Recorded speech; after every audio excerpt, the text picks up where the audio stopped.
Good evening. This evening we're pleased to once again welcome Dr. Stanley Montieth to the Granada Forum. He is a retired orthopedic surgeon, a researcher, a historian, an author, lecturer, and talk show host. Dr. Monteith has educated audiences both nationally and internationally on a wide variety of subjects and is particularly knowledgeable about teacher, author Carroll Quigley, having researched his life and times almost 30 years. Significantly, Professor Quigley was both instructor and mentor to a young, impressionable Bill Clinton, influencing him while he attended Georgetown University in the mid-1960s. Not surprisingly then, in accepting the Democratic nomination for the presidency in 1992, Clinton publicly acknowledged Quigley. Why are the professor's work and influence important? In his books, Tragedy and Hope and the Anglo-American Establishment, he speaks about a secret society comprised of the world's financial elite and their plan to create a worldwide feudalistic system under their control. Today, they allegedly dominate both major political parties in America, making a mockery of the democratic process. This evening, Dr. Monteith will speak to those subjects and share some shocking revelations and elaborate on why recognition of the hidden forces behind the Anglo-American secret society is essential if America hopes to survive as a free nation. Now, please join me in a nice warm welcome for Dr. Stanley Montieth.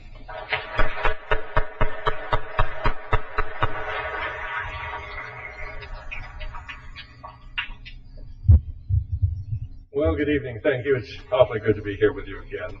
And tonight I'm going to tell you an amazing story that is probably quite poorly understood. In fact, much of what we're going to tell you tonight we really haven't gone into before.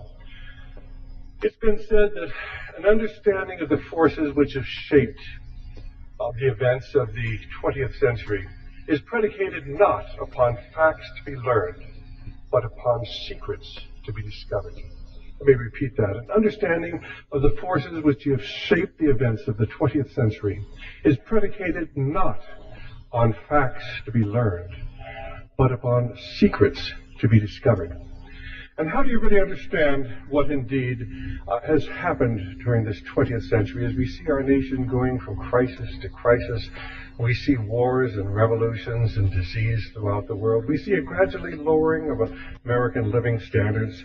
We see successive administrations, whether they be Republican or Democrat, who refuse to build any sort of a defense for America against nuclear attack. We knew that we've got the Republicans into office, everything was going to be fine. We'd get a balanced budget, we'd cut back on big government, and what have we done? Why, we've actually increased spending for next year and the year after that. In fact, many times the Republicans have been giving more money than the Democratic administration had asked for, and something's seriously wrong. Well, let me try to explain what it is. And as a preface, I'd like to tell you 3 poems, because these poems have to do with the shaping of our destiny. The first one was written in 1848 by Alfred Lord Tennyson, a British author, one of the greatest authors. He wrote The Charge of the Light Brigade. But he was also part of this belief in the British Empire, this idea that mankind could create a perfect world under Anglo-Saxon domination. The title of the poem is Locksley Hall. And this is what Lord Tennyson wrote. For I dipped into the future, far as any eye could see, saw a vision of the world and all the wonders that would be. Heard the heavens filled with shouting, and there rained a ghastly dew of the nation's airy navies grappling in the central blue, till the war drums throbbed no longer, and the battlefields were furled in the Parliament of Man, the Federation of the World. Then the common sense of most will keep the awe in fretful awe, and the kindly earth shall slumber, lapped in universal law. It was a wonderful dream, this idea of a world government under the benevolent rule of world rule for world law. In October of 1993, Arthur Schlesinger Jr. wrote an article that appeared in the Wall Street Journal. And this is what he said: "The world of law will not be attained by exhortation. Law requires enforcement. Let's not kid ourselves that we can have a new world order without paying for it in blood as well as in money. Maybe the cost of enforcement will be too great. National interest, narrowly construed, will be a safer rule. But let us recognize that we are surrendering a noble dream. Remember those lines of Tennyson that Churchill called the most wonderful of modern prophecies, and that Harry Truman carried in his wallet throughout his life. And then he quotes this poem that I've just given you. Now, why would Winston Churchill say that that was such a wonderful poem? I mean, wasn't Churchill dedicated to the British Empire? And Harry Truman, why, give him hell, Harry, why did he carry those words in his wallet all of his life? And then you look back to the time of Harry Truman's presidency, when the United Nations Charter was written and confirmed.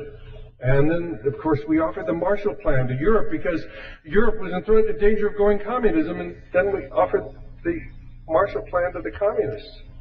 And that didn't quite make sense. And then, of course, China went communist and Eastern Europe went communist, and then we went into the no-win war in Korea, all under Harry S. Truman, who carried the words to this poem in his wallet all of his life. The second poem I encountered when I went to live in Africa.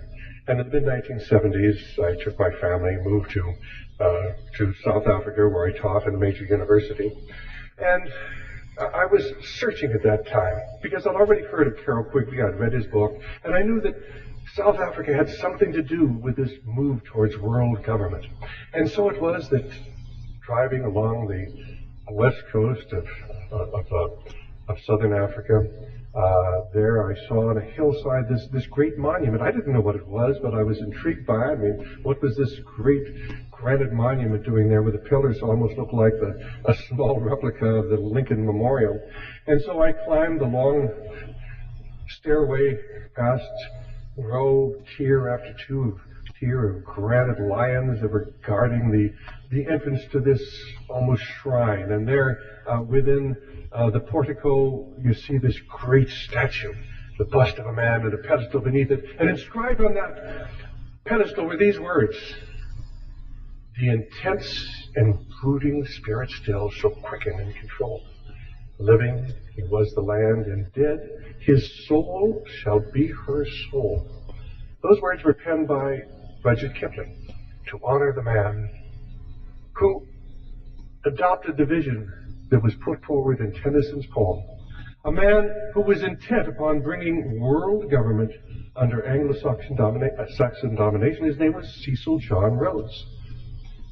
The intense and brooding spirit still shall quicken and control. To quicken is to come back to life. Living, he was the land, and dead, his soul shall be her soul. And let me tell you that there have been many men who wanted to rule the world. I mean, certainly Julius Caesar or Alexander the Great. They say he died because he had no more worlds to conquer. Adolf Hitler, Rousseau. But no one has had more influence on the world than Cecil John Rhodes. And the tragedy is most people don't understand that almost anything that's going on in the world today has to do with that man. The third poem was written by James Russell Lowell. It was also written in 1848. And it really summarizes the essence of the battle in which we're involved. James Russell Lowell was writing about the crisis of slavery as it faced America and the moral wrong that was going on, and the eternal battle that has always existed between good and evil. And this is what James Russell Lowell said: "Once to every man and nation comes the moment to decide, and that strife of truth with falsehood for the good or evil side. Then it is the brave man chooses, while the coward stands aside, until the multitudes make virtue of the faith they have denied. Though the cause of evil prospers, yet his truth alone is strong. Though her portion be the scaffold, but upon the throne be wrong. But that scaffold sways the future, for in the dim unknown standeth God within the shadows, keeping watch above his own." And he was talking about a strife of truth with falsehood. Well, I briefly wanted to mention one of my favorite murder mysteries. And you may wonder what this has to do with the story we're telling you tonight, but it's a story written by Agatha Christie. It's called Murder on the Orient Express, and it's the story of this train line that runs from Istanbul to Paris, and it brings the mystery of the East to the rationalism of the West. And during the early part of the century, this work of fiction tells of this train, and of course there were a number of Americans on it, and there is a Monsieur Poirot, who is a Belgian police officer. He's a Belgian detective. He's the hero of many Agatha Christie murder mysteries, murder stories. And there's a very disreputable American on this train who tells Monsieur Poirot that somebody's trying to kill him, and he wants Monsieur Poirot to protect his life, and he'll give him $5,000. He'll give him $10,000. He's worried about his life. And Monsieur Poirot says, no, I'm not interested. And that night, that very night, this man is murdered. And he's stabbed to death. And there's a question of who did it. And of course, Monsieur Poirot is recruited by the member of the board that controls the railway to find out who the murderer is. And they happen to be trapped in the snowdrift somewhere in the great mountains along the route of the Orient Express. And Monsieur Poirot says, there are too many clues. There are too many clues. And as we look at the world today, and we see this move towards the New World Order, we sometimes face exactly the same issue. There are just too many clues out there. In fact, we talk to people about what's really behind everything that's going on. And some people will tell you it's the bankers. It's the bankers because when we have wars, bankers make money. And if you read Professor Quigley's book, Tragedy and Hope, on page 324, he'll tell you how the central bankers are working in concert to create a feudalistic system by which they'll control the nations of the world by financial flow, and they're doing it secretly, and the banks are working all together. And people will tell you it's the bankers, and other people say, oh, it's not the bankers, it's the Jewish bankers. It's the Jewish bankers, and they will tell you that the Federal Reserve has two types of stock, Class A and Class B, and all this money is going overseas. But, there's no evidence of any of that. And the tragedy is, if you look at the central bankers of the world, most of them are not Jewish, and that's what Professor Quigley says in his book. The vast majority of the central bankers are not Jewish at all. But there are other people who are going to say, well, you don't understand. It's really the Council on Foreign Relations. Because since 1953, every chairman of the Federal Reserve Board, the head of the central bank in America, has come from the Council on Foreign Relations. Do you realize that every head of the Arms and Disarmament Agency in the United States since 1953 has come from the CFR. All but one Secretary of State, all but one Assistant Secretary of State, all but one Director of the CIA since 1953 has come from the Council on Foreign Relations. And furthermore, 7 of the last 9 presidents came from the Council on Foreign Relations. The Council on Foreign Relations is America's invisible government that's running the world. And people say, no. The Council on Foreign Relations just is for America. It's the Bilderbergers, because the Bilderbergers combines the people of great wealth in America and the socialists in America, and they work with the Europeans, and they meet on a regular basis, and they pick our presidents, and Bill Clinton was picked by the Bilderberger group, and people said, no.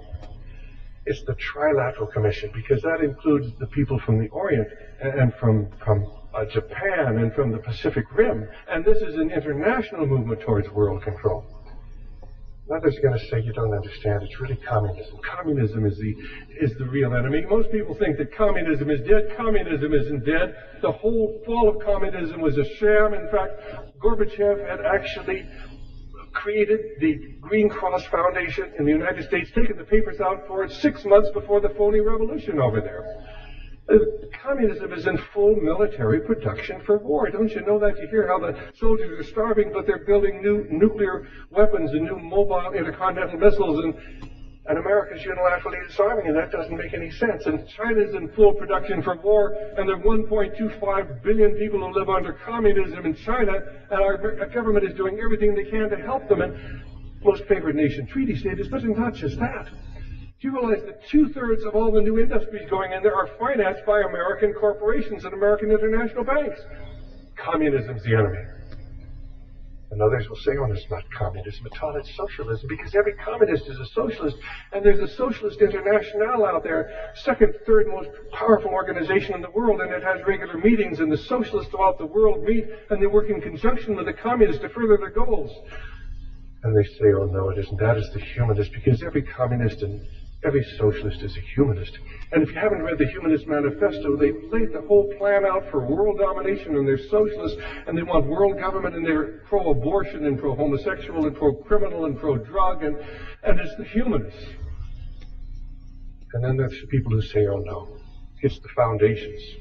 The great foundations of America, the Rockefeller Foundation, the Ford Foundation, the Carnegie Foundation, they're funding everything that's gone on in our society. They've been doing it for the last 100 years, and they're intent upon world government and socialism. And others will say, oh no, it's the Illuminati.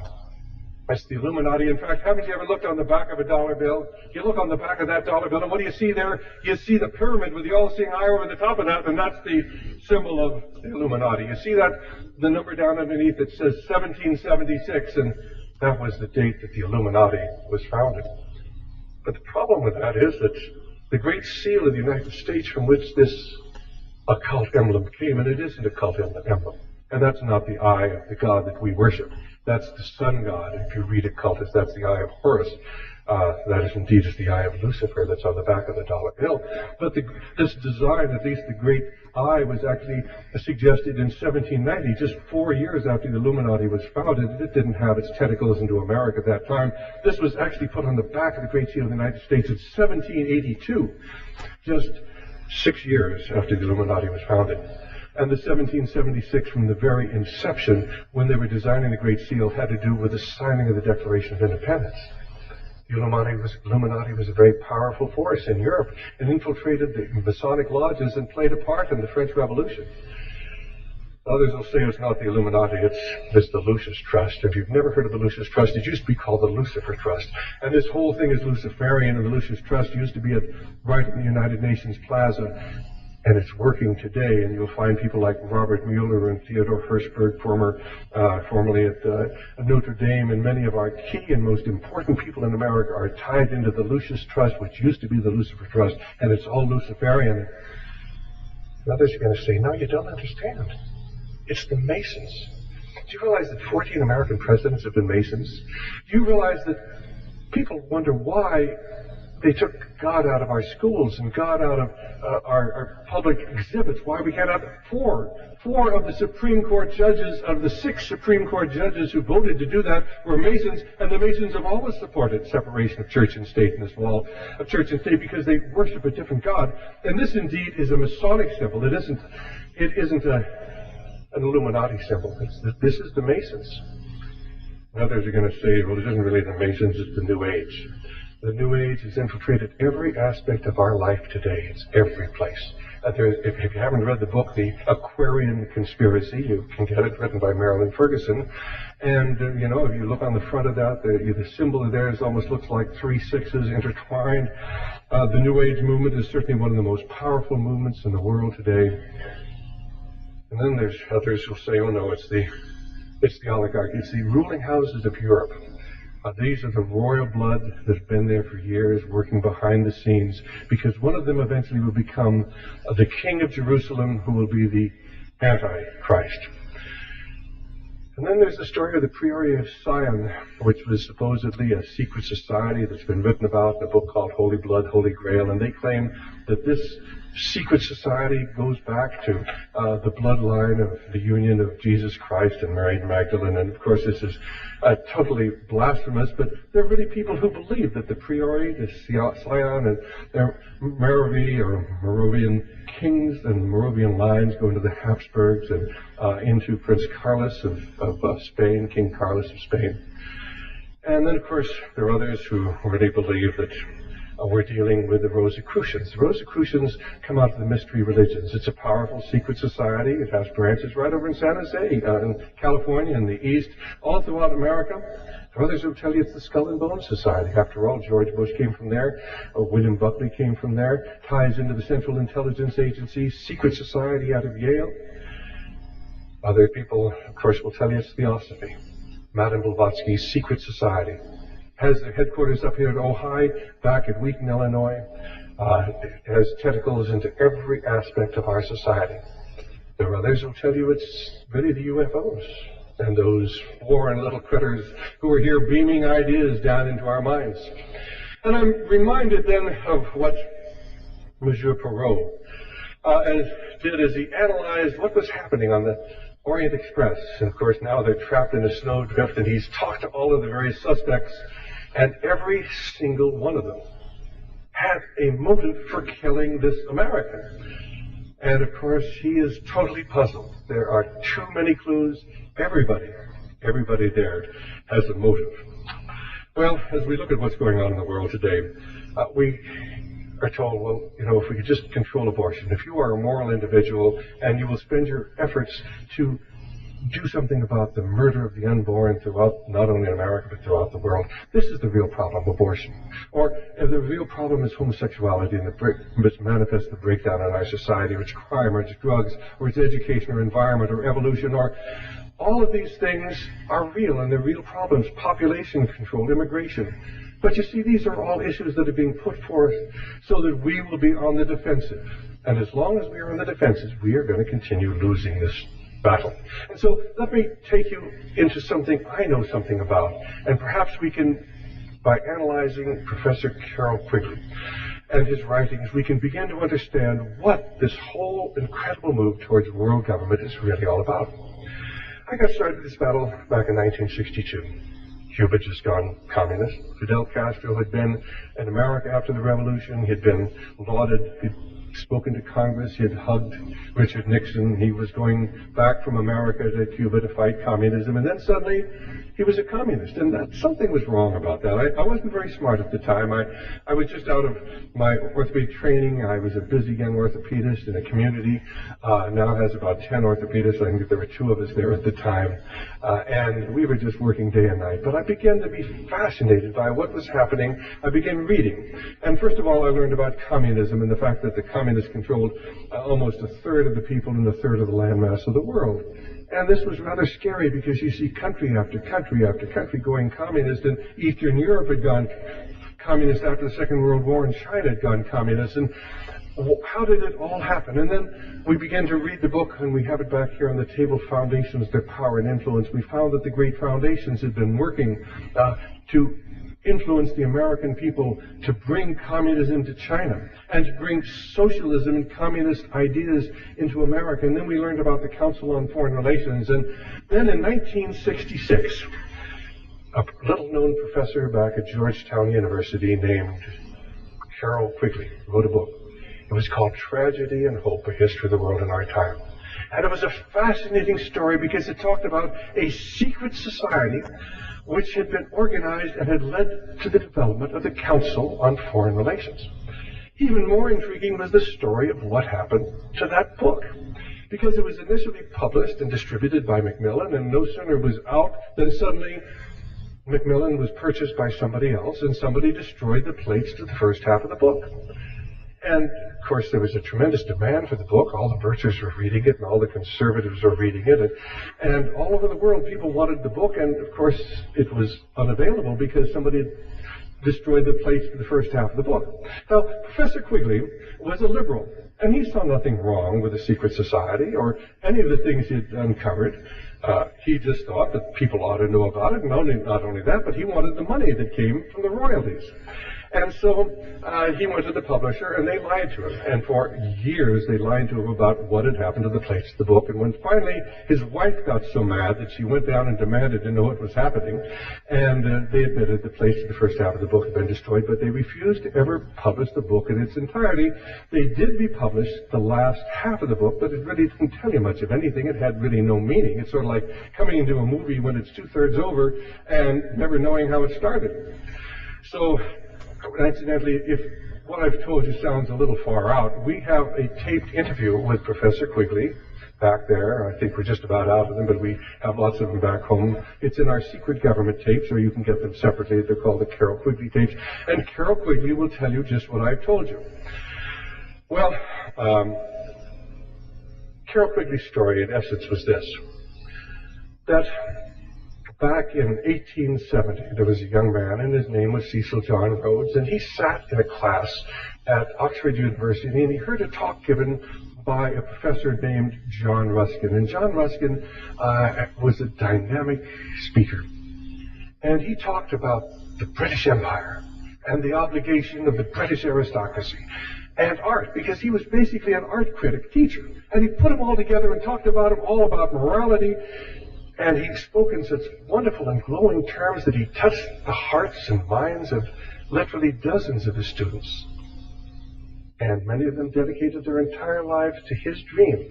Now, John Ruskin used to read Plato every day. He believed in what Plato had written about the establishment of a world government under the rule of a ruling elite. That's what Plato really talked about in his Republic. He talked about the failings of democracy, but you wanted a ruling elite. And so Cecil Rhodes copied down in longhand what he heard that day in the lecture by John Ruskin, and he kept those words with him all of his life, and that became his purpose in life. He went off to Africa. He was able to buy the diamond and gold mines of Africa, and at a relatively young age, why, he was one of the wealthiest men in the world. Now, Cecil Rhodes then wrote a Confession of Faith in 1877. I've heard many stories about the Confession of Faith, but to my knowledge, I've only seen one other person who's ever actually had it. Well, we have it here reduplicated. Actually, as Cecil Rhodes typed it out, he wasn't a very good typist, but you'll see his handwriting here in a few places. And this is the Confession of Faith, and what he basically said is the fact that why shouldn't we form a secret society to take over control of the world? The idea, gleaming and dancing before one's eyes like a will-o'-the-wisp, at last frames itself into a plan. Why should we not form a secret society with but one object, the furtherance of the British Empire, for the bringing of the whole uncivilized world under British rule, and the recovery of the United States, for the making of the Anglo-Saxon race, but one empire. And of course then, he attached this to the first of his 7 wills. And actually he attached that to the first 5 of his 7 wills. And then he set out to recruit men to join this secret society. Well, of course, Rhodes was a ruthless individual. He was ruthless in dealing with people who thought he was his friends. He was ruthless with the natives of Africa. He would befriend some tribal chief and tell him, what a great friend he was, and then he'd send the British troops in to slaughter the people. He went into the Transvaal Republic, the Orange Free State, and befriended the Afrikaners, and then tried to create a revolution there in 1895. And finally, they got the Boer War going in 1899, and the Boer War was certainly one of the bloodiest wars. I mean, you're talking about, a very, very small nation. The Afrikaners, there weren't that very many of them. But at the end of the war, there were 100,000 British casualties, and only 7,000 Boers were killed. One of the greatest tragedies of all time for the British. Well, we know a little bit from reading Tragedy and Hope, and that is that the secret society actually was formed. And in the inner core of that secret society, according to Professor Quigley, there were 3 men: William Stead, Lord Milner, and Lord Brett. Now, William Stead was the publicist, and he handled the propaganda in London, whipping up support for the war. Milner was the High Commissioner in South Africa, who promoted the war. And of course, Lord Brett, who later came to be known as Lord Esher. Lord Esher was the advisor to the King of England. And of course then, so they used the king, they manipulated the king, they manipulated the press, and they had their war going. And of course, at the end of the war, why Milner took over control of everything. Cecil Rhodes had died in 1902. And then, of course, Milner got together a group of young men who had come to help him to rebuild. Now, they destroyed South Africa. They burned all the farms. They killed all the animals. They destroyed everything. And now they had to rebuild it after destroying it. And so a group of young aristocrats came from England, and they joined with Milner. They came to be known as Milner's Kindergarten. And then in 1909, they returned to England after rebuilding this nation that they destroyed to form something that was known as the Round Table. And the Round Table then operated as a front group for the secret society. And of course, it was operational then during the First World War. And although Professor Quigley doesn't really tell you, they were instrumental in creating the First World War. They were the dominant force in bringing England into that war.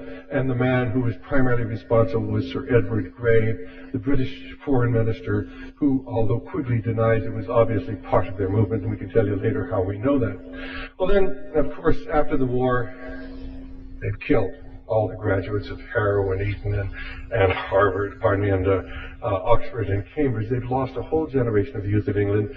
And so they approach Americans at the Paris Peace Conference and they say, you've got to take over leadership. I mean, we want to have world government under Anglo-Saxon domination. The only country that can do it is America. And then Professor Quigley tells us how the Council on Foreign Relations was formed out of these meetings. It's all there in the book. And of course he tells how they took over the control of our banks and our foundations and our corporations, how they took over the control of our government.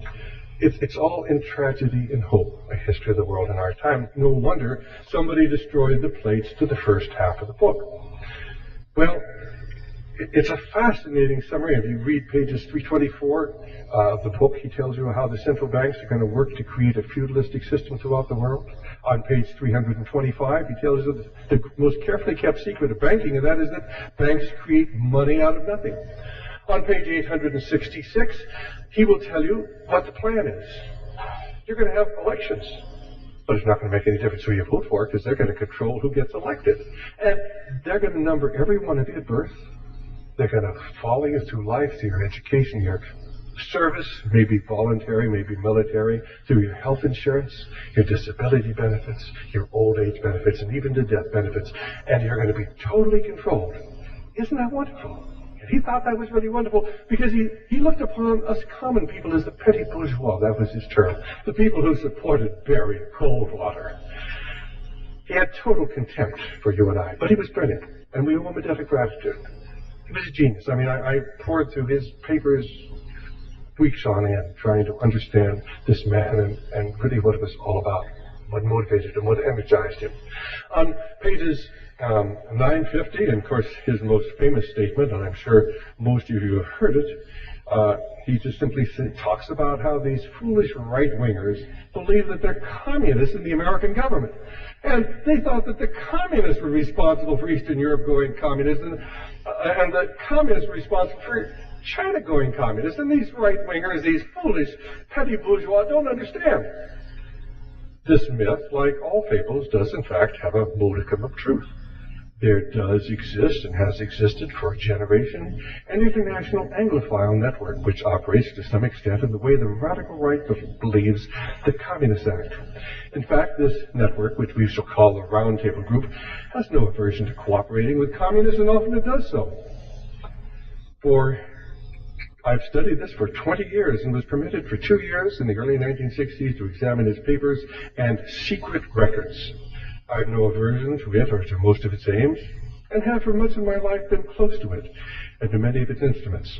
I've objected both in the past and recently to a few of its policies, but in general my chief difference of opinion is that it wishes to remain unknown, and I believe its role in history is significant enough to be known. On pages 1200 and 1201, he tells you that wars are not fought to win anymore. In fact, Bill Clinton, of course, was a student there in 1966 during the Vietnam War, and Professor Quigley told him the truth. We don't go into wars to win them. We don't go into wars to defeat the enemy. We just go into wars to further our own interests, and we leave the other government intact so we'll have somebody to negotiate with. Is it little wonder that Bill Clinton, understanding what this war in Southeast Asia was totally a phony war, should you be surprised that Bill Clinton didn't want to risk his life fighting in the jungles of Vietnam when he understood the power elite didn't want to win that war? An awful lot of brave men died, but what did they die for? For the limited aims of our power elite. Well, on pages 1247 and 1248, he lays it all out. He says, we have a two-party system. But most people talk about a right and a left, a conservative and a liberal. There's a difference. No, you don't understand. What we need are both political parties just the same. So you can vote one party out as often as you want to. Vote out the rascals, but it doesn't make any difference because the same foreign and domestic policy continues. He had it all laid out in the book. Little wonder the plates in the first half of that book were destroyed. But this is not the first time. I can give you example after example of active suppression of books here within the United States.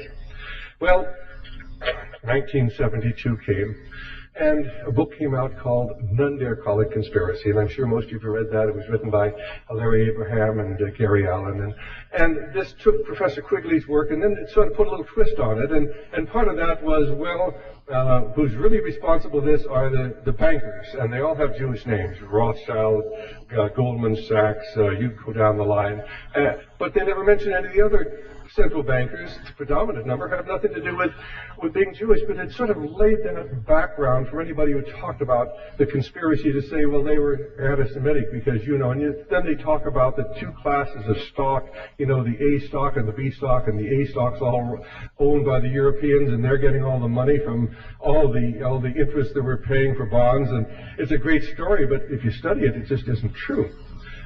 And then, of course, I think the real crux of the book was that communism is controlled from New York City. And, of course, Nelson Rockefeller had gone to Russia, and they got rid of Khrushchev. The very weekend that he was over there, they got rid of Khrushchev. And you know what that means. And there were a lot of Americans who said, yeah, but it seems logical. I mean, we've financed communism since its very inception, and we have. There's no question. I mean, if you want to go in the background of financing communism, you haven't read Anthony Sutton's 3-parts trilogy on Soviet Western technology and Soviet economic development put out by Hoover Institute, why, I mean, it's all there. We financed communism from its inception. You get hold of Herbert Hoover's memoirs, and of course he was in charge of relief during immediately after the First World War. 95% of the relief efforts sent to Russia massive amounts of food and medical supplies, and where did they go? To the communists. 5% went to the anti-communists. Now, that's hardly what you would expect if Russia was really a danger to America, and if the Russians were really trying to destroy capitalism. Is it? It doesn't really make sense. If you read the biography of General Wrangel, he was the commander of the Army of the South, fighting the communists who were advancing, and he was a white Russian, and the majority of the army didn't want communism. The majority of people in Russia did not want communism. But General Wrangel made one serious mistake, and that is that he allowed himself to become dependent upon the British, and once they controlled the supply lines, they said, you will stop all further resistance, you will retreat to the Black Sea, you will be evacuated, and that's the end. And General Wrangel never understood what was going on, but what he didn't understand was that the English government at that time was totally controlled by Lord Milner and his people. Because in 1916, when Lloyd George was elected the Prime Minister of England, replacing the initial Asquith, who was the initial Prime Minister, had gotten England into the war, and the English people wanted to get out of the war. What they didn't understand is that Lloyd George had a secretariat, and 4 of the 6 members of that secretariat just happened to come from the 20 or 30 people that were in the round table. And there was a war cabinet. Who was on the war cabinet? Why, Lord Milner and 2 other men. But the entire staff of the war cabinet, 2 of them were selected by Milner, and 2 were selected by Lord Esher, or who was Brett, who was one of the 3 original members of the secret society. And of course, there was Brett, there was Lord Esher advising the King of England. It was all controlled, it was all contrived, and they fought 4 bloody years for a war that was fought simply to destroy the infrastructure of Europe, so that they could bring in the League of Nations and a new world government. And if you want to challenge that, we can give you some of the documentation on it. Well, anyway, this is an amazing, amazing story that Professor Quigley laid out in Tragedy and Hope. But the question was, how did he know it? I mean, if you read Tragedy and Hope, there's not one footnote. Not one. So, 1980, I decided I was going to find out what the basis of this was, and I went back to Georgetown, and I spent several weeks going through his files, and that's where I found the tape that we have, a taped interview with Professor Quigley, where he tells you the story about how his publisher destroyed the plates in the first half of his book, and then he talks about the symbol on the back of the dollar bill, the occult symbol, and he says, these crazy right-wingers, they're coming to me and they're telling me that that's the symbol of the Illuminati. That isn't the symbol of the Illuminati. That symbol goes back 5,000 or 6,000 years. That symbol has been used in pagan and ancient and mystery religions for 5,000 years. And most people don't know that. Most people don't know where that symbol comes from and why it's significant that on the back of the American dollar bill, this symbol exists. Well, anyway, I went to Quigley's papers. And of course, how he found out about the secret society. I mean, how do you find out about a secret society when everybody's sworn to secrecy? Well, one man, in fact, there were three men who told us the story, or told him the story. Two men told him the story. One, a man we tracked down on our own. And the first was Professor Zimmern. And about 1946-47, Quigley was over in Europe studying the power structure of Great Britain, and he came across a man named Alfred Zimmern. He was a professor, and Alfred Zimmern told him that he had belonged to a secret society between 1910 and 1922. Now, if you read the book that was published the following year, The Anglo-American Establishment, we have it back there, Professor Quigley will tell you that the only way he could write about the secret society is because he knew somebody on the inside, but he never tells you who it was. The reason I know who it was is because I've got all of his papers, and I copied them. Cost a fortune, but we've got volumes and volumes of these papers. All of his letters to Zimmern where they're trying to calculate who was in the secret society when it was first formed. And the letters from Zimmern to Quigley and Quigley to Zimmern. So Zimmern is the one who told him about it.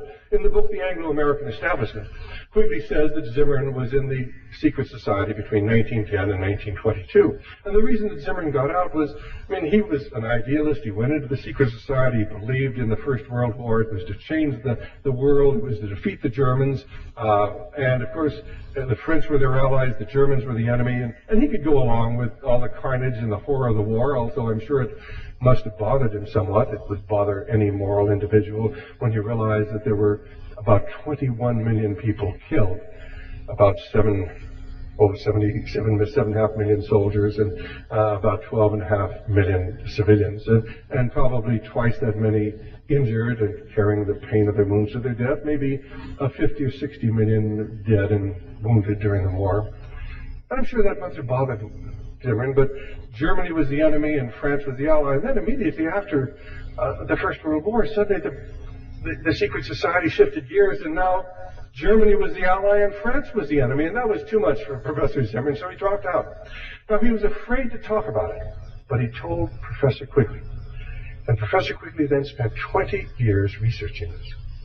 Now, there was one other man. His name was William T. Stead. You remember there were three people in the secret society, Stead and Milner and Brett. How do we know that? Well, fortunately, Stead was thrown out of the secret society because he didn't really believe in the Boer War. And so he wrote about it in his diary. And we have the pages from his diary back there, or some of them are reduplicated in This Is America Destined for Dictatorship, because I've simply taken many of these books and taken the important pages out. And Stead actually talks about how they sat around at his home at Mulberry House in 1891 and plotted how they were going to create the secret society. And then, of course, he has the letters from Rhodes to him in about 1900, talking about the secret society, and he republished those in a book called The Last Will and Testament of Cecil John Rhodes. So there's no question at all that secret society was formed, and here we have Stead attesting to it. We have Professor Zimmern attesting to it, and one other man. His name was H.G. Wells. H.G. Wells had actually spent a great deal of time with the members of the secret society. And if you read Wells' great book, it's entitled An Experiment in Autobiography. And Wells tells you that between 1902 and 1908, there were a number of men who met together at a dinner club. And there was Lord Milner, there was Leopold Amory, and the name may not mean much to you, but Amory would have been part of Milner's kindergarten, part of the Round Table, and he was the man who, in 1939, stood up as a member of Parliament, pointed at Chamberlain and said, "You've been here too long, go." That was what they'd said to Cromwell several hundred years before. And, of course, Chamberlain resigned, and, of course, that brought in Winston Churchill. Winston Churchill was part and parcel of this movement. How do we know? Well, first of all, because we have a letter that he wrote to H.G. Wells. We got it out of the Wells Library back at University of Chicago, I think it is, where Churchill says to Wells, "I really can't talk about this outside of this secret circle." Well, Wells, who was in the secret society? Well, there was in the coefficients that met every week or so for about 6 years, 1902 to 1908. There was Milner, Lord Grey, who was the foreign minister who took England into the war, Lord Brand, who was the CEO of Lazard Brothers, so-called international Jewish banking house. Actually, it was controlled by a member of the Round Table, just as in the United States, Lehman Brothers. Boy, doesn't that sound Jewish? Who was headed by Pete Peterson, a Greek who became chairman of the board of the Council on Foreign Relations for many years. And so they keep those Jewish names out there, and they do it intentionally, so that your attention will be diverted from what this is really all about. But so many of these organizations are actually headed by people who tie into this secret society who are not Jewish at all. So let's then we had Lord Cecil, and so there were actually 5 people on one side, and they were all part of the British aristocracy. They were the ruling elite, and 3 of them, Brand, Milner, and Leopold Amory, were all part of the Round Table group. On the other side, you had H.G. Wells, you had George Bernard Shaw, you had Bertrand Russell, you had Sidney and Beatrice Webb, and you had the founders of the Fabian Socialists. And they plotted for a number of years how they would bring about a one-world socialist government. In fact, coming out of those meetings, Wells wrote 2 books. One, The Open Conspiracy, and said, we're going to be in charge of Moscow probably long before we control New York. We're going to create a one-world government, just exactly as they have in Russia with socialism. The bankers are going to help us. This is The Open Conspiracy by H.G. Wells. The other was a book called The New World Order, in which he talked about how the one-world government was coming. Both of these books, according to Wells, in his book, An Experiment in Autobiography, actually came out of those meetings between the ruling aristocracy of England, who were tied into this secret society, and the Fabian Socialists. So you saw the socialists from below and the other people from above, and of course Brand tied into banking, Milner was tied into banking, people, and Cecil, Lord Cecil was there, was tied into banking. The most powerful men in England were plotting with the Fabian Socialists on how they would bring socialism. Why did they want socialism? Isn't socialism going to take from the rich and give to the poor? No, it's going to bring everybody under the control of the rich. That's what it's really all about, because they always will control the government, buying and selling politicians. They did it in England, and they've done it in America. Socialism is said to be a sincere, benevolent, idealistic theory, but it doesn't work without force, and somebody's going to be in control of that socialist society. And even Karl Marx, when he wrote the Communist Manifesto, talked about the dictatorship not by the proletariat, but of the proletariat. It was a dictatorship by which the common people would be controlled. And that's really what they were planning on. But H.G. Wells wrote another book. It was called The New Machiavellis. And it was a story, now in novel form, admittedly, but it was a story of a secret society that was headed by a German. It was an English secret society that controlled the English government, that was headed by a German. And of course, Lord Milner was a German. I mean, he was a British citizen, but he was of German extraction. And of course, only fictional, except that Leo Amory, in his diary, refers to that book, and he says, and we have Leo Amory's diary, and he says, hey, H.G. Wells was talking about our group, that was us. So here we have 3 people who attest to the formation of a secret society in England. Then we have an American. His name was Frederick Howe. And Frederick Howe was at the Paris peace negotiations after the carnage of Europe had come to an end. And he was a real idealist. I mean, he was one of these head-in-the-clouds liberals who could justify the First World War because England had to honor a 50-year-old treaty with Belgium where England promised that they would defend Belgium if attacked. And so treaties were sacred. And if treaties weren't honored, how would we ever have world peace, the world law? How would we ever have the Parliament of Man, the Federation of the World?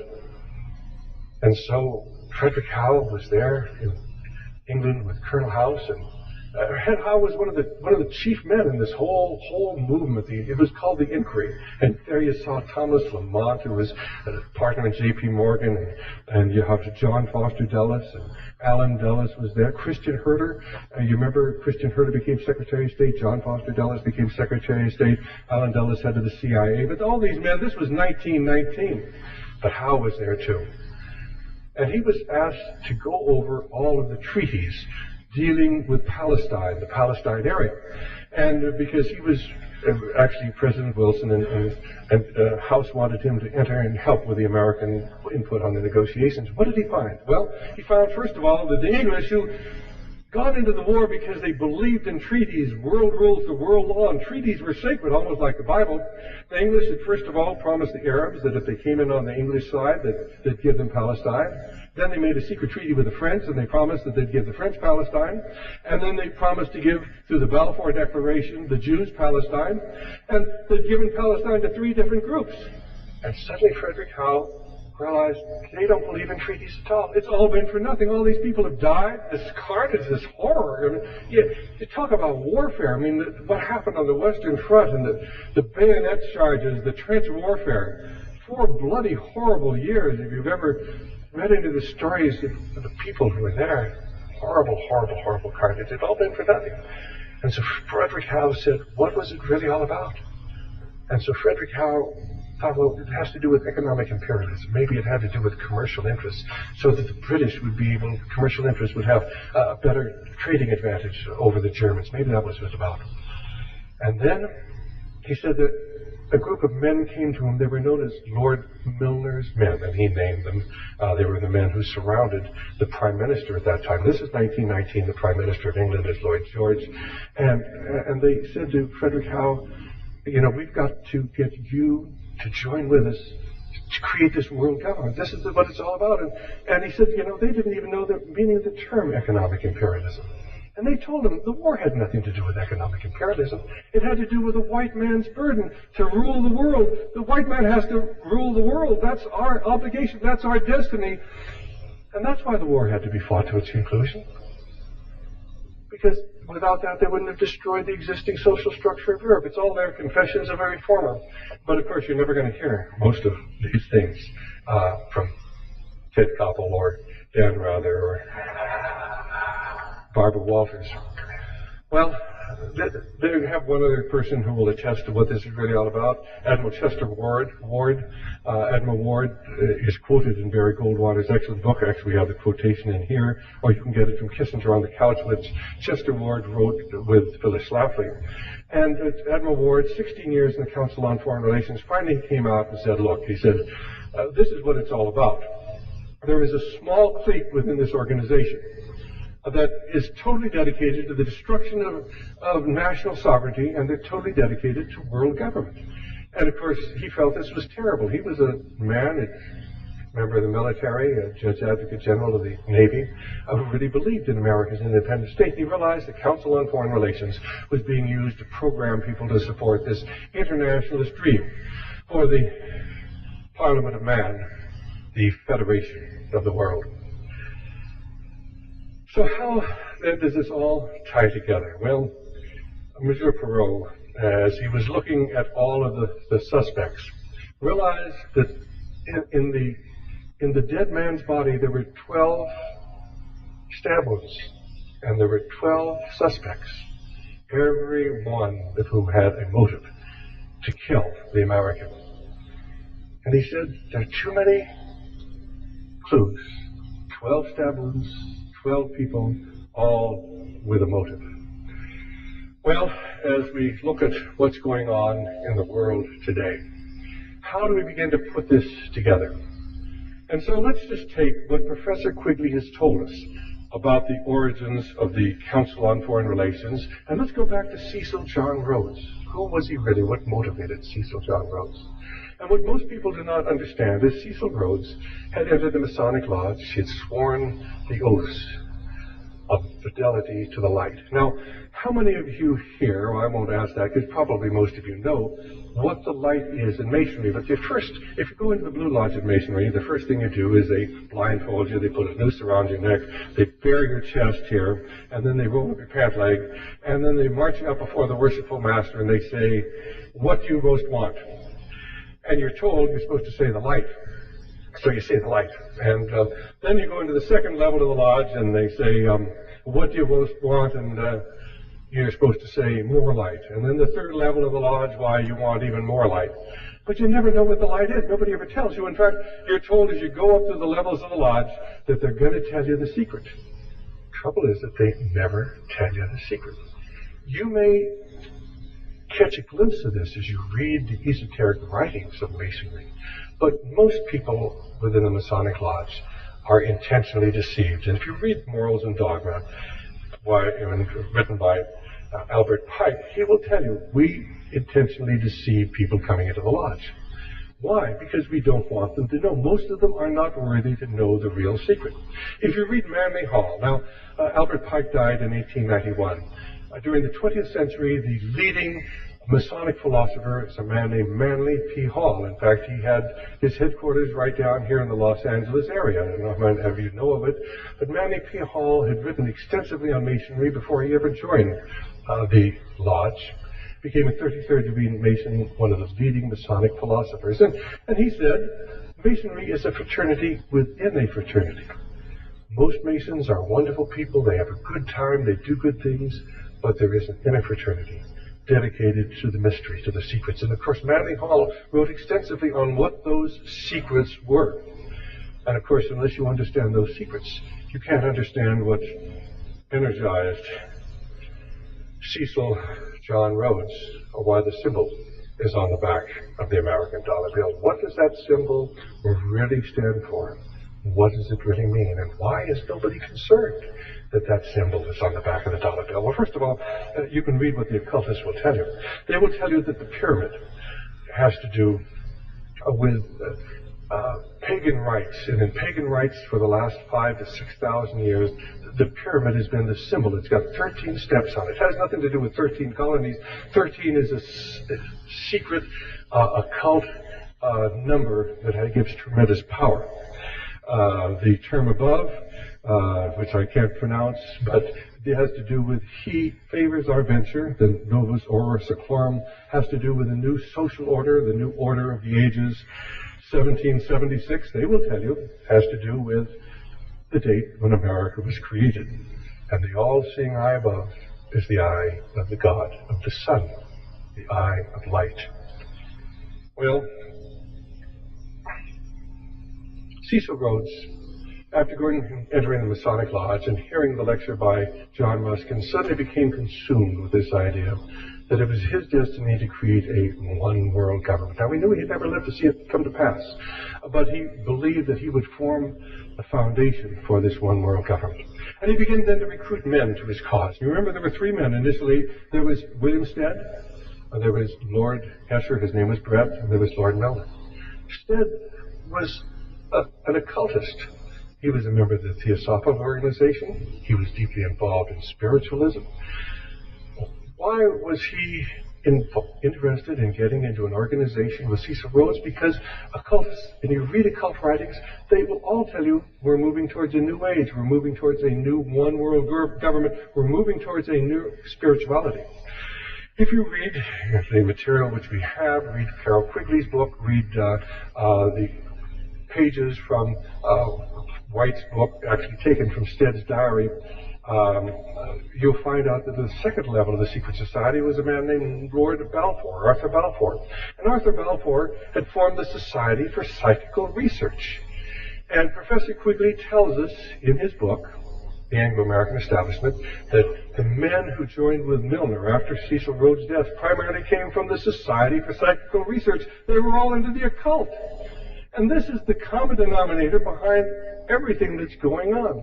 If you go into the Council on Foreign Relations today, you'll be amazed to find how many of these men are into the Lucis Trust, are into Theosophy, are into Masonry, and the underlying focus of everything that's going on today is occultism working within every one of these organizations. Now, most people think communism is an atheistic form of philosophy. In other words, Karl Marx was an atheist. He talked about religion being the opiate of the masses. And most people are usually incredibly naive. Karl Marx was a Satanist.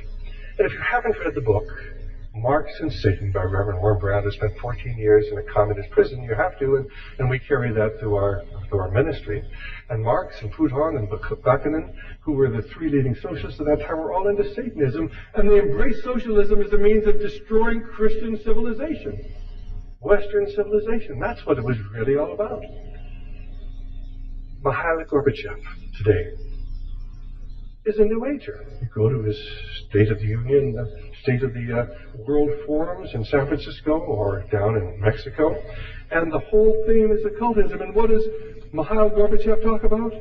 What we need is a one world order, a new world order, and a new world spirituality. At the recent conference that was held in Rio de Janeiro, it was called the Earth Summit Plus 5, or whatever the original meeting was there in 1992. They had a new one earlier this year in 1997.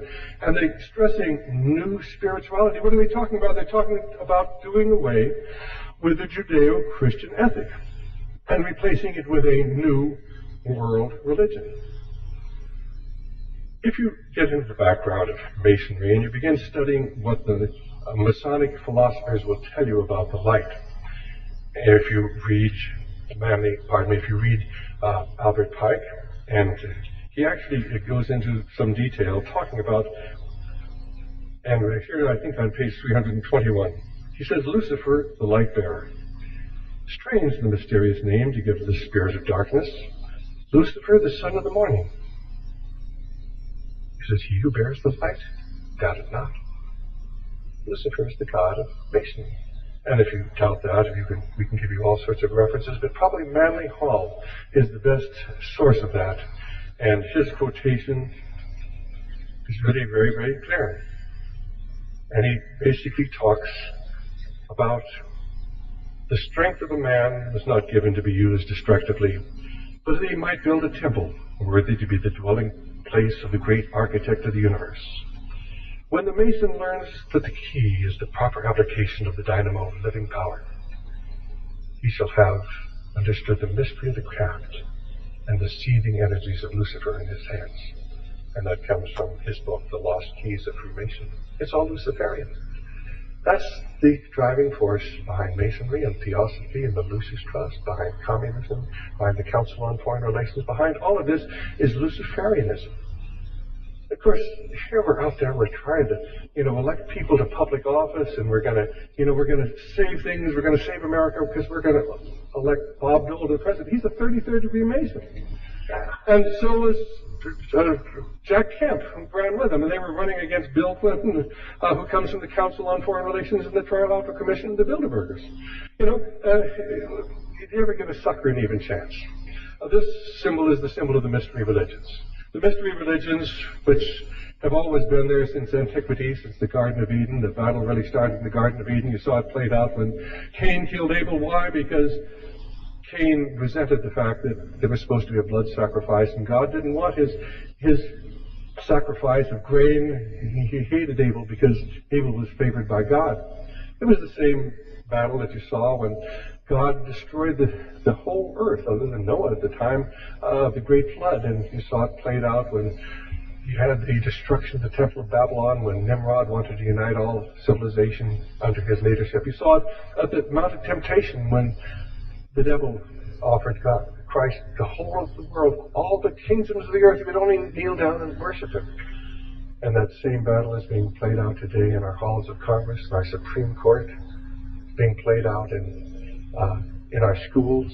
There's a battle between good and evil. But it's not imaginary, it's not theoretical. How do you explain abortion today with worldwide probably the murder of 500 million unborn children? How do you explain the AIDS epidemic, which today is decimating Africa? We have the statistics out of Africa. They're being collected by the U.S. Census Bureau. Doesn't that make you feel good? We're monitoring the HIV epidemic in Africa. Now, we're not monitoring it in America. We have no statistics in America that are comparable to what we have out of Africa. But in Africa, if you look at the nations in Central and Southern Africa, the capital cities, and any of you want this, we'll be glad to send it to you or tell you how you can call the U.S. Census Bureau and get it. The incidence, low incidence, that's you and me that have no identifiable risk factors. About 15 to 36% are infected, they're all going to die. High risk, that's Army, the people in the government who use prostitutes, people with STDs, from about 40 to 86%. In Harare, 32% of the low-risk people, the capital city of Zimbabwe, 86% of the military and high-risk people are all infected and they're all going to die. The greatest human tragedy of all time. And what are you reading in your newspapers? well, less people are dying in America from the disease. Now, they don't tell you the same number of people are coming down with AIDS every year, and then 50,000 a year, but less people are dying because we have medicines. But that's not doing any good in Africa and Asia, where they're allowing this epidemic to be used for genocide. Read the Bible. They read Revelation 6:8. They tell that a quarter of the world is going to be destroyed by famine and plague. And if you read the NIV, I believe, one of the other, it talks about by the plagues. This is a biblical plague of truly biblical proportions. We're involved in the most amazing battle of all time, and everybody's fighting the wrong enemy. And it's about time that people started talking about what Masonry really represents, because we've got the writings of the Masons who tell you it's Luciferian. And I don't care what the people say, well, it's good. Look at all the good we do. Look at all the good Adolf Hitler did. He put in great new roads all across Europe, the Autobahns. And they improved the health care. And they improved the education for the people of Germany. Of course, the people in the occupied areas, they didn't give much education to, as Adolf Hitler said, just teach them how to be able to read the road signs so they can stay out of the way of my tanks, but don't educate them. And that's why we're not educating the kids in America today, because we're intentionally dumbing them down. That's why we've taken God out of our schools, and 4 of the 6 Supreme Court judges who voted to take God out of our schools were Masons. The Masons have always wanted to destroy Christianity in America and to destroy the fabric of this society, and that's simply the inner core of this Masonic organization. Now, much of what I told you about the background of the Council on Foreign Relations is contained in this, and we're working on a new treatise. We'll have it in a couple of weeks. So those of you who listen to my radio program every Saturday on K-Bright, let's get a plug in. It's noon every Saturday, 7:40 a.m. We'll tell you as soon as this is available. And it'll have the documentation for everything that I've told you tonight, or get a copy of this tape. And you can help to support the Granada Forum by getting it. This nice gentleman who's doing this, or get a tape of this and listen to it and get the source documentation, and then help us to get the word out. Many years ago, Whittaker Chambers left the Communist Party and identified Alger Hiss as having been a communist spy. Now, Alger Hiss was the man who wrote the United Nations Charter. He was at Yalta with President Roosevelt. He was the president of the Carnegie Endowment for International Peace. At the time, he was identified as a communist spy. And, of course, Alger Hiss lashed out at Whittaker Chambers and said what a mean, demeaning little man he was. And he was sort of fat and dumb. But he really wasn't very good looking. He didn't have very nice teeth. And, of course, Alger Hiss was a member of the aristocracy. He was also deeply involved with this whole world occult movement. And Whittaker Chambers said, well, do you hate Alger Hiss? He's attacking you. And Whittaker Chambers said, I could never hate any man who believed, as I do, that life is not worth living, for which a man is not willing to die at any moment. And it's very reminiscent of the words of a man named Jim Elliot, who was a missionary who went into Central America to bring Christianity to the savages there. And he died on his last trip in, but shortly before that last trip, he was asked, well, aren't you afraid of the danger? And he said, no. He said, that man is no fool who gives that which he can never keep to gain that which he can never lose. That man is no fool who gives that which he can never keep to gain that which he can never lose. We're involved in a spiritual battle today. And so I sincerely hope that many of you will join together with those of us who pledged our lives, our fortune, and our sacred honor in this epic struggle. After all, you have nothing to lose but your lives. You have eternity to gain. Remember those immortal words of James Russell Lowell. Once to every man and nation comes the moment to decide. In that strife of truth with falsehood for the good or evil side. Then it is the brave man chooses, while the coward stands aside, until the multitude make virtue of the faith they have denied. Though the cause of evil prospers, yet his truth alone is strong. Though her portion be the scaffold, and upon the throne be wrong. But that scaffold sways the future, for in the dim unknown standeth God within the shadows, keeping watch above his own. Thank you, and God bless you.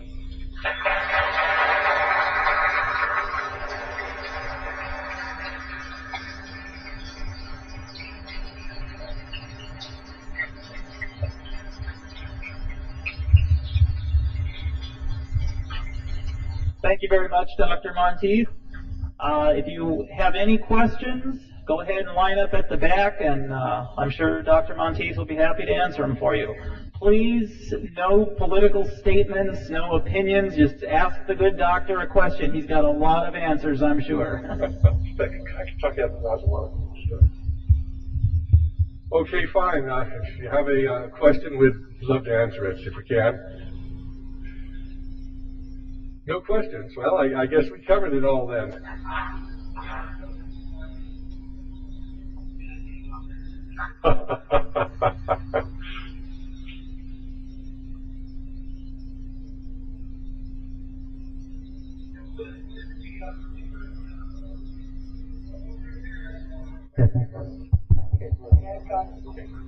What is the New Age religion? Is that dealing with the environment and all? Do you know, is the New World religion that they're trying to put on us? What about the environment, its relationship to the New Age and the New World religion? Is that the question? Yeah. Well, that's it. I mean, they're using the environment to justify all sorts of increased government control. These people really have a worship of Mother Earth. They've substituted a worship of the God of the heavens for the earth. And it's paganism, and it's this old idea that we are all one.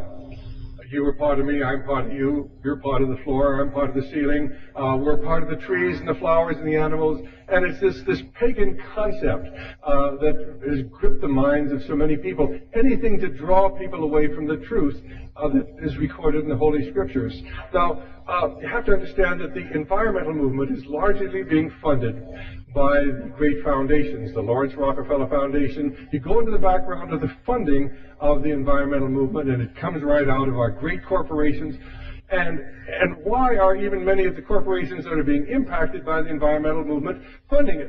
Because they're not as interested in profit as they are in increasing the power of government over the lives of the people. And of course, the whole environmental movement then gets into sustainable development, a key phrase.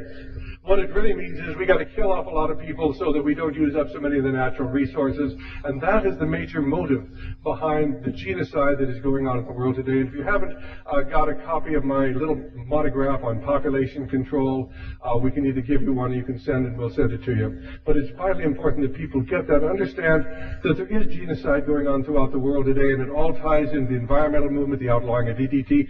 DDT was not outlawed because it was entering the food chain, because it was killing people. It was outlawed because it was saving lives. And we give you the documentation on that. Alexander King from the Club of Rome talked about the tragedy that DDT was saving so many lives in Guyana.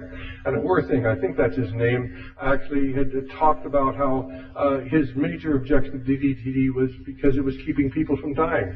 There is a Malthusian philosophy out there that ties into this whole thing that manifests a hatred of humanity because humanity is God's highest creation.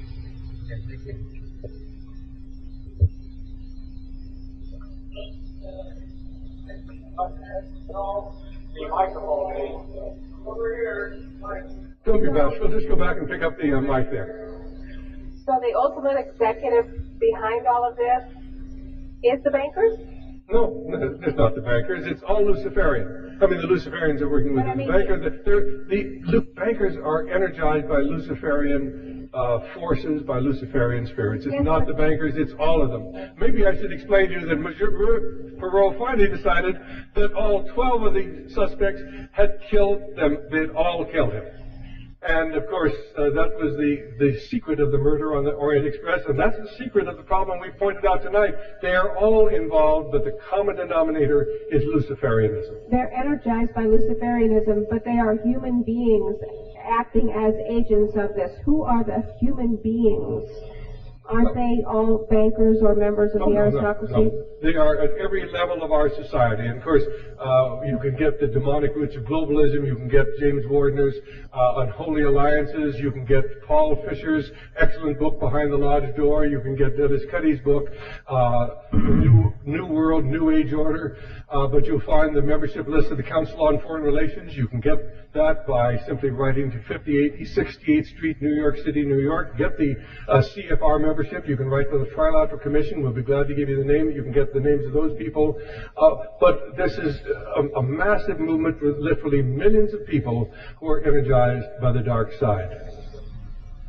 Yes, sir. You were talking about a secret club or a secret party. What's the name? What's the exact name of that? It never had a name. It was originally, the front organization was called the Round Table in England. In England. In England. Then when it came to America, the front was the Council on Foreign Relations. According to Professor Quigley and according to certainly all of the evidence that we can find, the Council on Foreign Relations grew directly out of the meetings between Lord Milner's men and the inquiry in Paris back in 1919, and the offshoot of that was the formation of the Royal Institutes in every major Commonwealth nation, and in America the Council on Foreign Relations, which was, according to Professor Quigley, a front group for J.P. Morgan and the small American Round Table group. And it started about 1914, the League of Nations, or what? Well, the League of Nations started about 1919, 1920. After the First World War. After the First World War. The First World War was fought to justify the League of Nations, and when the League of Nations failed, then, of course... The First World War was about... The League of Nations, yes. Unbelievable. Well, if you'd like to document that... Is that unbelievable? Well, I don't mind if you question that. I'd suggest you get my interview with Norman. No, I'm not doubting that. It's just amazing. Well, unbelievable is amazing. Well, we have, fortunately, an interview I did back in 1980 with Norman Dodd. Now, Norman Dodd was the Director of Research for the Reese Committee, which was commissioned by the 83rd Congress to investigate the great tax-exempt foundations.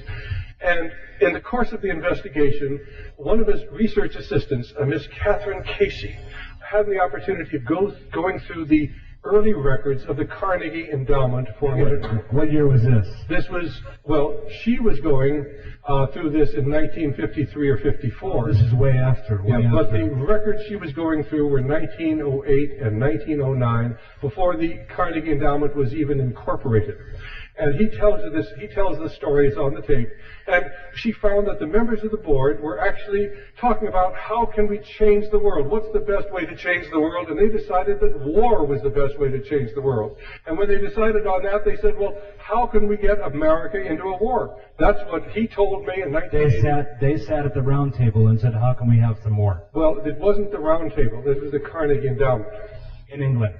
No, in America. In America. Right. All right. Thanks a lot for your time. Oh, okay, thank you.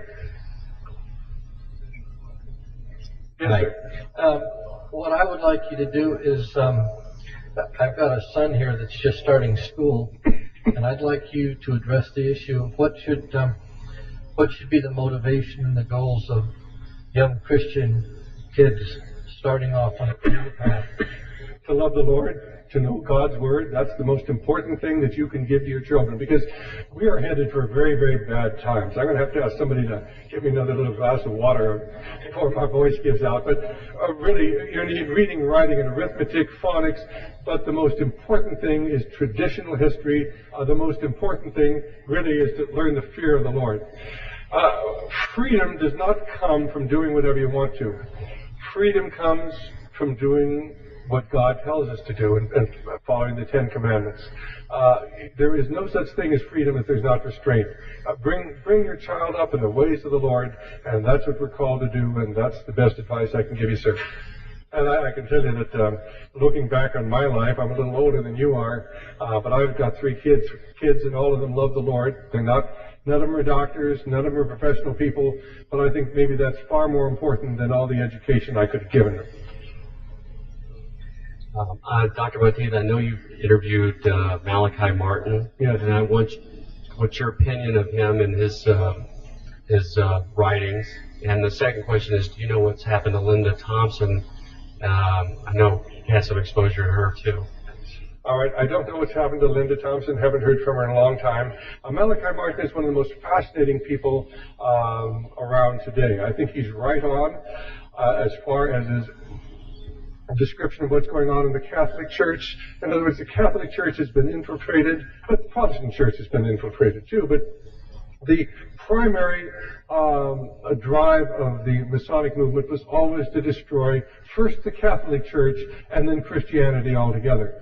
And I think that what Malachi Martin says about the Masonic influence, about the satanic rituals are true. And I take that not only because he has said it, but Pope Paul VI, before his early demise, talked about the satanic smoke over the Vatican, and recently an exorcist, he's an archbishop from Africa, a black Catholic, has spoken about the demonic and satanic influence within the Vatican itself. So I don't think there's any question at all. He's right on. And of course, this idea that the Pope wants to lead this whole move towards world government would suggest that perhaps his allegiance is not to the God of the heavens, but to a political agenda. And I think this is rather frightening. I think we are indebted to Malachi Martin for what he's written.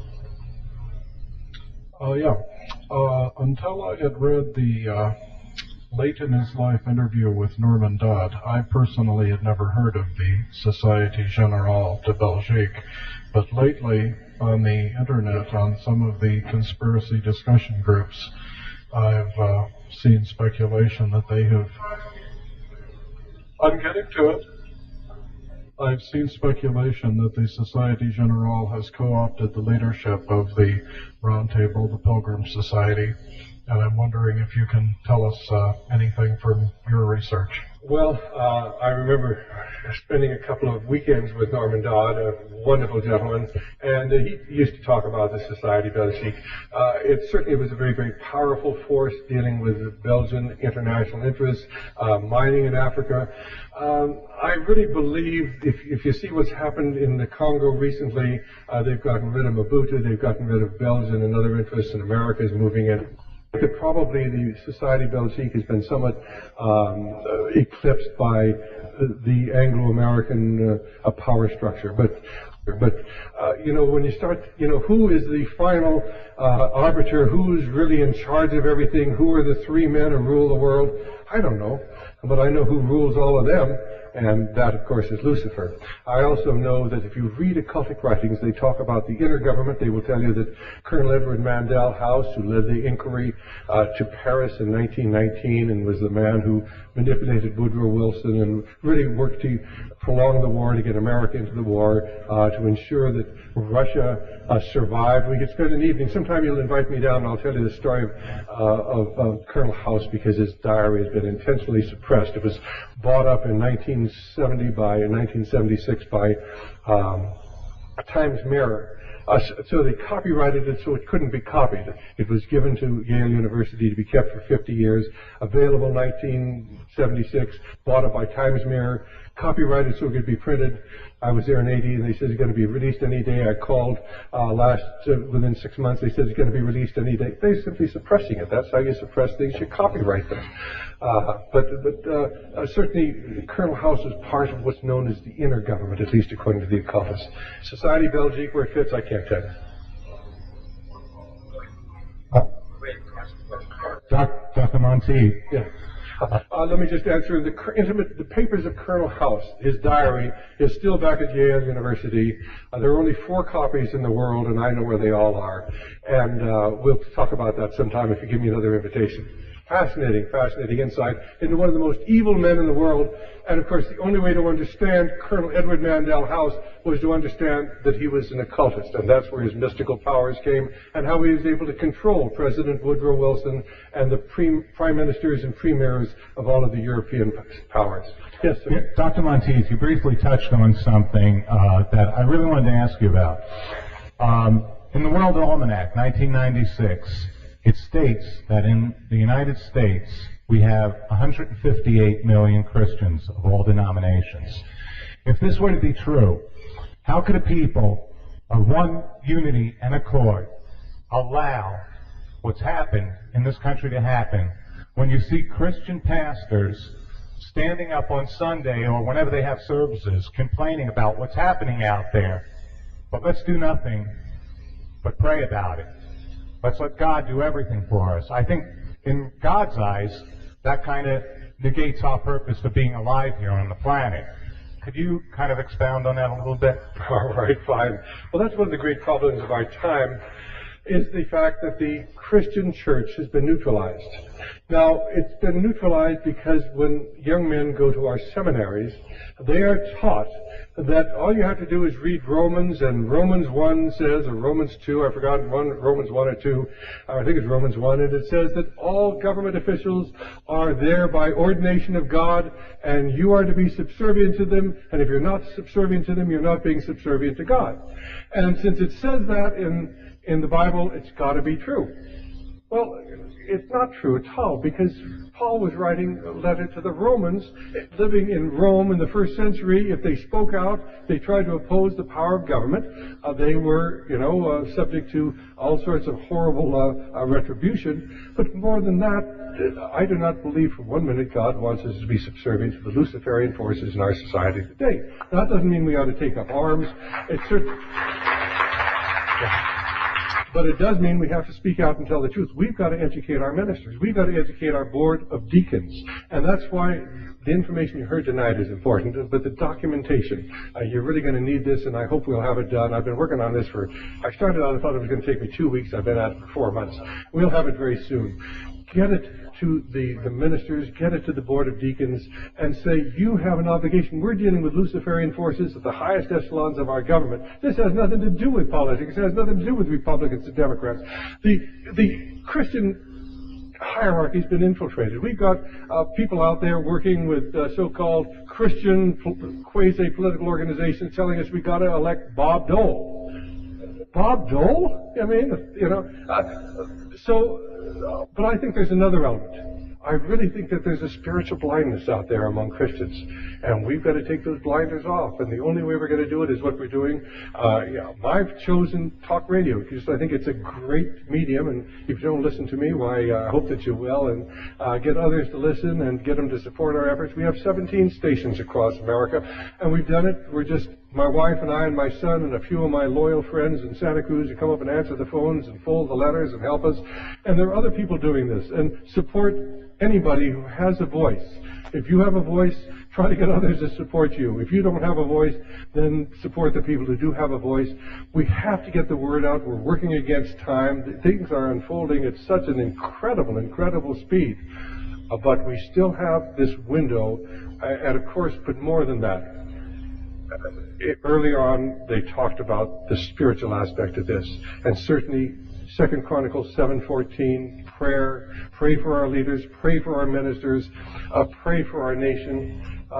Prayer is so important. We have to, if we were worthy, I believe God would intervene. Now, He may very well be so angry at America, He's just got to destroy this nation. I don't know what's going to happen. But I know that the more people we can lead to the Lord, the more people we can get to really stand firmly on a spiritual foundation, the more people are going to be able to survive in the terrible, terrible times that lie ahead. We are in for some bad times. But our nation is spiritually blinded, sir. Yes, sir. Dr. Monteith, I don't know if you've ever run across Doc Marquis.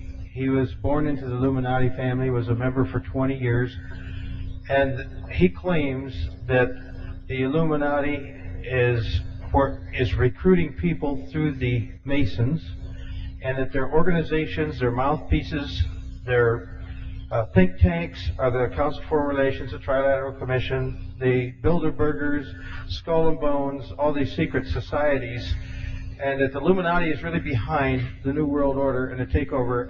Do you have any input to this, or anything that you can add or support? No comment. Hello. I've been studying theosophy for the past couple of years, and as far as I can see, it's only derived from the highest spiritual standards. I don't see anything Luciferian in it. Perhaps I'm just at the very bottom of the pyramid, but there are these study groups all over the world, and nothing about Lucifer is ever mentioned, but a lot is mentioned about, like I said, how the highest spiritual standards.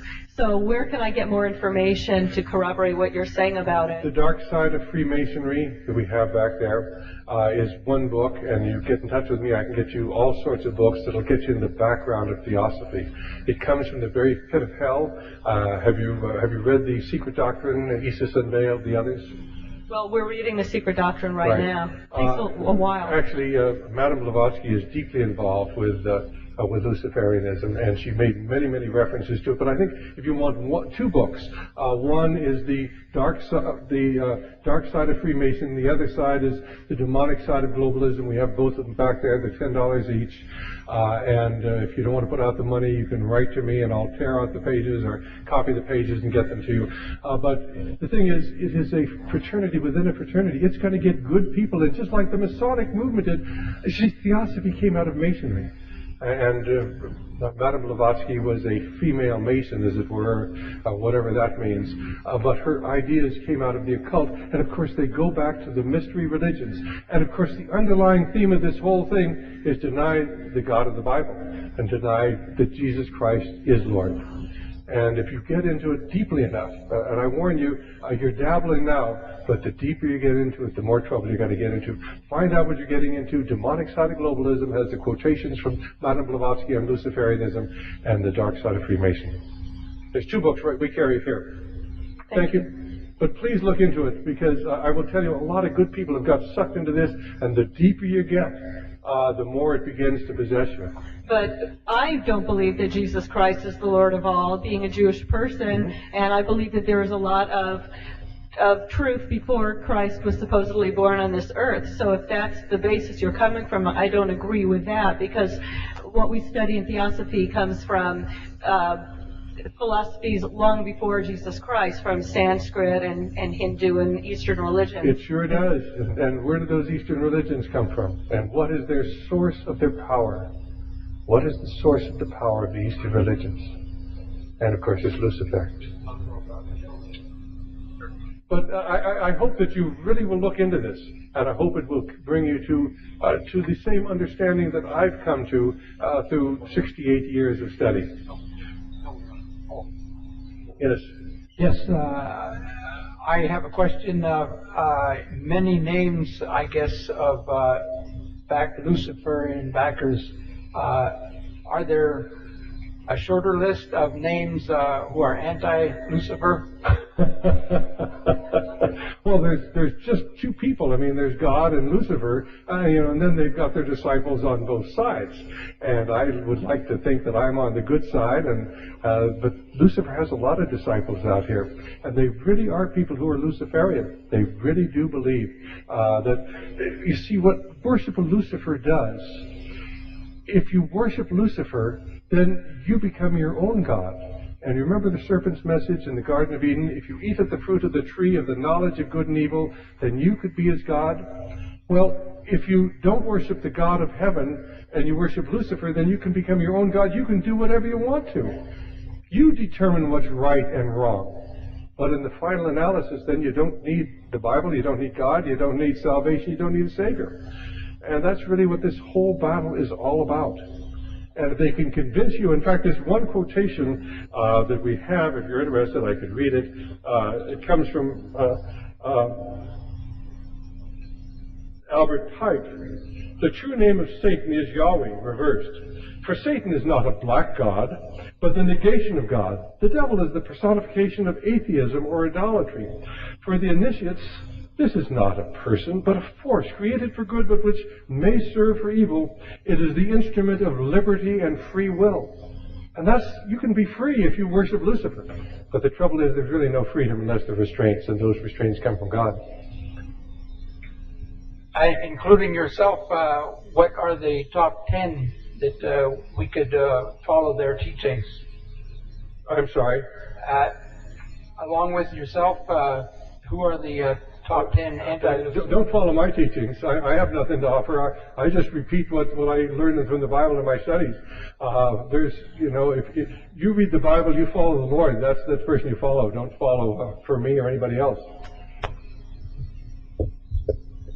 Hello, Mr. Monteith. This is the second time I've heard you. I heard you the other day on Cape Bright. My question is this. You just stated, if I heard you correctly, that Yahweh reversed Satan? That's what Albert Pike said. That's what Albert Pike said. Right. Okay. I quoted that from Morals and Dogma. If you want the exact page, I can give it for you. Yeah, no, I'm just curious because I've been following Zechariah Sitchin's work. You good? Zechariah Sitchin? Mm-hmm. probably haven't heard of him. He's been researching the ancient texts of the Sumerians and so forth. But the name is very pronounced the same way, Yahweh or Yahweh. Mm-hmm. Exactly. I was just curious when I heard that. I'm just telling you what Pike says. Okay. And what he's saying is, if you really want to be free, then you worship the devil. That's where you get liberty. And that's why people worship Satan, because now they can become gods. They can create a perfect society without God. They can create a new world order. And that's what they're all about. They are going to create a one new world utopian order without God. Okay. My other question is this. Do you think the Masons are following similar traditions of the Egyptians? Yes, this all goes back. I mean, the Masonry goes back to Gnosticism. It goes back to the Kabbalah. It goes back to the mystery religions. And have you ever read Albert Pike, Morals and Dogma? No, sorry, It's a fascinating book. You can usually find it in used bookstores. It's been actively suppressed. Every Mason is supposed to turn it back into the lodge, but often when they die, they just give it to a used bookstore. And you can find a copy, or you can come up to my library and spend a couple of weeks reading it. But he will explain to you this all has to do with the mysteries, and that's what the significance of the symbol is on the back of the dollar bill. We as a nation have gone over to the dark side. Now you have to understand that from the very inception of America, there have been two forces at work. One was the Masonic occult mystery religion, and the other was the Christian. And the Christian predominated really up until the time of Roosevelt, and then, of course, in 1935, under the urging of Henry Wallace, the Secretary of Agriculture, why they put that symbol on the back of our dollar bill, and we've been going down ever since then, as the occult influences have simply overwhelmed the Christian influences in this country. And it's about time the Christians stood up, because there are a lot more of us than there are of them. Yeah, and we've got right, and we've got God on our side, but we don't call on Him, and are we really worthy of His intervention? Well, the thing that has bothered me is that people always say, leave it to God, leave it to God. And I know Gary Stone will comment on this briefly, but I am of the opinion that, and I'm looking for this in the scriptures too, that says that we have to act with God in order to make change. And that's what my position is. Well, I think that we are to act, and we're to pray to God, and we're not going to get Him to intervene. He's going to intervene when He's good and ready to. Right. We can't tell Him what to do. Maybe we may want to. Occasionally, when I'm under demonic attack, I can actually use my power as a Christian to defeat that demonic attack. I think anybody can who really loves the Lord. But we are involved in a spiritual battle, and we're just little grains of sand down here, but we just do our best. We're called to be the salt and the light of the earth. And we're called to recognize that we struggle not against flesh and blood, but against principalities, against powers, against the forces of the darkness of this earth, against spiritual wickedness in high places. And what are we to do? Put ye on the whole armor of God, that you may be able to withstand in the evil day, and having done all to stand. And boy, have you ever seen more evil days than we have right now. Definitely. Okay. Thank you, Doctor. Thank you. Ephesians 6. I was waiting for someone else to ask this, but I guess I'll have to do it. Where do Washington and Jefferson and Adams fit into your scheme? All right. Washington was a Mason, but he was not into the occult aspect of it at all. He was a sincere Christian. And as he began to, he attended some Masonic meetings early on, but he wasn't a regular attendee, and I don't think he ever recognized the occult influence. He certainly wrote letters condemning the influence of the Illuminati, which was trying to get into America in the 1790s. So, in my estimation, Washington was a good Christian, but you have to understand that when America was founded, this was a treasonous act of treason against the crown, and these men's lives were in danger, and so many of them went into the Masonic Lodge because here they could have secret meetings and they could plot the overthrow of the British monarchy without fear of exposure. At least they hoped that. Now, Thomas Jefferson was a Mason, and he really was involved with all of the with the occult. Really, he believed in a deity But he didn't believe in Jesus Christ, although he called himself a Christian, and I have his writings where he did. He did not believe that Christ was God, nor in the supernatural. If you ever read the Jefferson Bible, you see what he really believed. I believe Adams was a Christian. In fact, Adams had a falling out with Jefferson because of his Masonic beliefs, and certainly Adams felt very, very strongly that Jefferson was betraying this dream that they had of creating a Christian republic. So you see this conflict. Certainly Benjamin Franklin was strongly involved with the occult, as was Thomas Paine. And we could talk about the secret Georgia Guidestones, which I mentioned last time I was here, in Elberton, Georgia, this occult monument back in Georgia, which is really dedicated to Thomas Paine. If you read the background in the books we've uncovered since then, Thomas Paine was brought to America by Benjamin Franklin. Thomas Paine then was a professional revolutionary who went to France to create the revolution there. In fact, the whole world revolutionary movement has its foundation in the occult. America was the only nation that had a revolution where we had a strong Protestant ethic, and America then created a free society. In France, they had the revolution, and they went right back into dictatorship. The same thing happened in all the countries of Europe. I think you said Washington and Adams were Trinitarians. You believe that? Beg pardon? You believe Washington and Adams were Trinitarians? No, I don't think so. I think Adams was probably a Unitarian, but I think that he believed in the divinity of Christ, and I believe that George Washington did. But they may not very well have been the Trinitarian beliefs of today. I'll try one more and sit down. You think then that you can rally the United States of America by disowning Washington, Adams, Jefferson, Paine, and those people? Well, I don't think that we can rally them behind Jefferson, because I think Jefferson was involved in the occult. And I think what we have to recognize is these two parallel tracks I talked of. And we have to be objective, and we have to be informed, and we have to talk about the occult and Masonic influence that has been here since the inception of America. Some people will tell you America is a Masonic republic. It's not. But there has always been this Masonic influence. And if you go back and you look at the streets of Washington, D.C., you'll see that they are laid out in Masonic symbology. And every one of the buildings back there has a Masonic plaque on it. The Masons are here, and they're working like termites. Only the foundations of our republic now are fairly well eroded. Do you know anything about James Clerk Maxwell? No, I don't. The unified field theory? No. Or anything about our mathematics being changed so we couldn't advance scientifically at the turn of the century like we should have? That's not my field, sir. Okay, well, I'll just ask, do you think Teddy Roosevelt was originally a fairly good president, but he was bought off to run against Taft? I think he was into this whole Masonic thing. If you read Arthur Schlesinger, he will tell you that Teddy Roosevelt was our first aristocrat. He was part of this whole movement. Now, we have an image of Teddy Roosevelt. That's our image, but sometimes our images are not reality. It's sort of symbolism over substance. They create our images for us.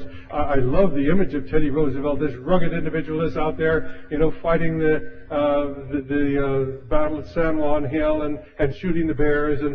But he really believed in this whole idea of an aristocracy ruling the masses, just as his namesake Franklin Delano Roosevelt did.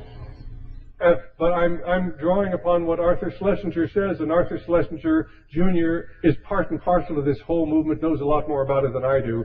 I wish that the image we had of Teddy Roosevelt was true, but I'm afraid it's not. We have many idols with clay feet.